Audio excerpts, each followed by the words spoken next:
تو 11ویں نبوی میں جو حج کا موقع آیا تو رسول پاک علیہ الصلوۃ والسلام تبلیغ دین کے لیے مینا میں تشریف لے گئے. تو وہاں پہلی مرتبہ مدینہ شریف کا تعلق اسلام سے جڑا. مدینہ یثرب کہلاتا تھا پہلے، یثرب، اور یثرب کا معنی ہے مصیبت، بلا. تو وہ شہر کا نام یثرب کیوں تھا؟ حضرت نوح علیہ السلام کی اولاد میں ایک شخص یثرب تھا 7 پشتوں کے بعد، انہیں آ کے مدینے میں بس گیا تھا. اب جہاں مدینہ شریف ہے تو وہ وہاں انہیں اپنے خاندان کے ساتھ رہنے لگا، تو وہ علاقے کا نام یثرب پڑ گیا. تو صدیوں تک اس کا وہی نام رہا. تو وہاں پر جو ہے اوس و خزرج 2 قبیلے بڑے عرب کے بستے تھے جو بت پرست تھے، لیکن پھر بھی حج کے لیے آیا کرتے تھے. منات نام کا ان کا معبود تھا جس کی وہ پوجا کیا کرتے تھے. اور یہود بھی ملک شام سے اور خیبر سے آ کر جو ہے بس گئے تھے. تو اس طرح سے وہاں جو آبادی تھی اس میں اوس و خزرج قبیلے کے علاوہ یہودیوں کے بھی بہت سارے قبیلے تھے جو وہاں بستے تھے، ان کی بستیاں تھیں.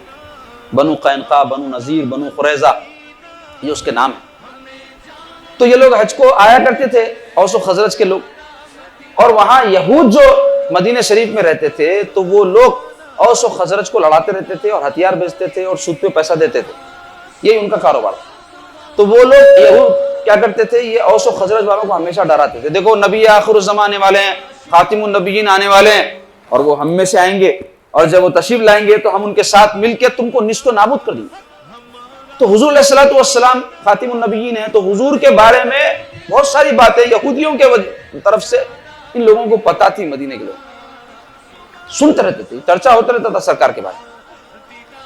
تو اس سال جب حج کو مدینے سے کچھ لوگ آئے تو حضور علیہ الصلوۃ والسلام جب تبلیغ فرمائے، دعوت دین جو ہے دیے، تو مدینے کے جو ہے 6 حضرات سرکار پاک صلی اللہ علیہ وسلم کی باتیں جیسے ہی سنے تو ایک دوسرے کی صورت دیکھنے لگے، اور پھر ایک دوسرے سے بولے ارے یہ تو وہی شخص دکھ رہے ہیں جن کے بارے میں یہودیوں سے ہم سنے، لات مارو یہودیوں کو اور فوری ان پر ایمان لے آؤ اور سبقت لے جاؤ ایمان لانے میں اور ان کے ہو جاؤ.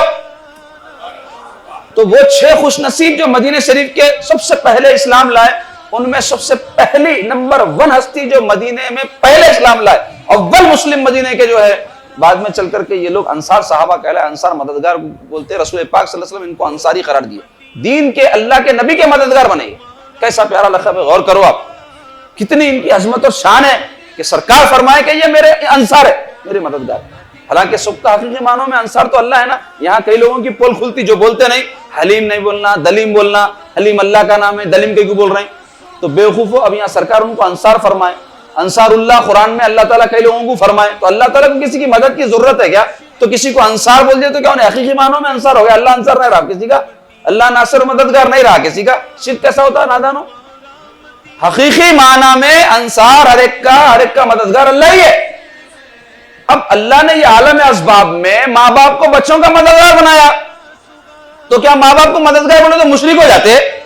پولیس کو مددگار بنایا، لائن آرڈر میں آپ کی مدد کرتے ہو لوگ، آپ کی جان مال کی حفاظت کرتے، تو کیا اگر پولیس کو مددگار بنا تو مشرک ہو جاتا؟ تو اگر ہم ماں باپ کو یا پولیس کو یا اور کوئی ہستی کو یہ کہتے ہیں کہ ہمارے مددگار ہے، جیسے اولیاء اللہ ہمارے مددگار ہے بولے، تو حقیقی معنوں میں نہیں بولتے ہو، مجازی معنوں میں بولتے ہو. اس کے معنی یہ ہوتے مددگار اللہ ہے، انہوں واسطہ ہے، انہوں ذریعہ ہے، انہوں وسیلہ ہے. اب کوئی پوچھیں گے انسان زندہ کیسا رہتا؟ تو بولے کھانا پڑتا، نہیں کھائے تو مر جاتے، نہیں مرتے. کوئی بولو میں نہیں کھا کے بھی زندہ، نہیں کھا کے بھی زندہ رہتا، نہیں بول سکتے، دعویٰ نہیں کر سکتے آپ. میں بغیر پیے زندہ رہتا بول سکتے آپ. کھانا اور پینا انسان کی ضرورت ہے نا. تو پھر آپ اگر یہ بول رہے ہیں کہ کھانے اور پانی سے آدمی زندہ رہتا، مشرک ہو گئے. زندہ تو اللہ کے حکم سے رہتا. تو بولیں گے نہیں کھانا اور پانی ذریعہ ہے، وسیلہ ہے. تو ہم بھی ایسی بولتے نعمتیں اللہ کی ہے، دینے والے مصطفیٰ ہیں. دین و دنیا کی نعمتیں کس کی ہے؟ اللہ کی پیدا کرتا ہے، اور خاصم اس کے تقسیم کرنے والے محمد رسول اللہ ہے، اور پھر ان کے واسطے اور وسیلے سے اولیاء اللہ ہے. یہ ہمارا عقیدہ ہے. حقیقی عطا کرنے والی ذات اللہ کی ہے، باقی سب یہ واسطے اور وسیلے. تو سب سے پہلے جو خوش قسمت صحابی اسلام لائے مدینہ شریف کے، وہ تھے حضرت ابو امامہ اسعد ابن زرارہ رضی اللہ عنہ، اور دوسرے حضرت ابو الحیثم، حضرت عوف ابن حارث، حضرت رافع، اور حضرت قتیبہ بن عامر، جابر بن عبداللہ ریاب رضی اللہ عنہم اجمعین. یہ 6 صحابہ تھے جو سرکار پاک صلی اللہ علیہ وسلم اور مدینہ شریف کے صحابہ اسلام لائے اور اسلام قبول کیے سرکار کے 10 برس پر، اور پھر لوٹ گئے. اور جا کے مدینہ شریف میں سرکار کا چرچا کرنے لگے اور حضور پاک صلی اللہ علیہ وسلم کا ذکر گھرے گھر ہونے لگا ان ہستیوں کی وجہ سے. تو یہ واقعہ ہے 11 جو ہے نبوت کے 11ویں سال کا.